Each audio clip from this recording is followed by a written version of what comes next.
әлем бір тілде сөйлей бастағандай. Неге? Ғаламдастыру деген мәселе біздің елімізде басталғалы көп болды. Ал ол мәселеге қатысты көптеген әртүрлі пікірлер бар. Ол дүниежүзілік процесс. Бүкіл өркениеттің алға қарай даму тарихи кезеңіндегі пайда болған осындай үлкен үрдіс. Ол үрдіс тарихи өркениетті үрдіс болғандықтан ол бүкіл дүниежүзі халықтарының бәрін қамтиды. Солай қамтығандықтан одан біз де ешқандай тыс қала алмаймыз.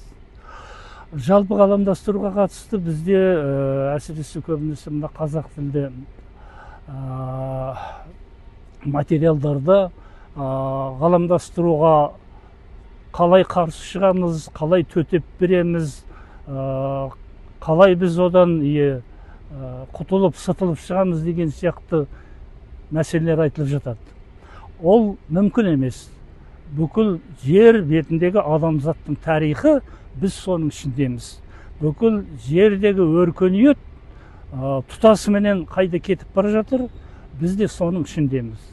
Сондықтан бізге ғаламдастыруға қатысты қалай одан біз сақтанамыз, қалай халықты сақтаймыз деу ол корректілікке жатпайды. Керісінше біз не істеуіміз керек?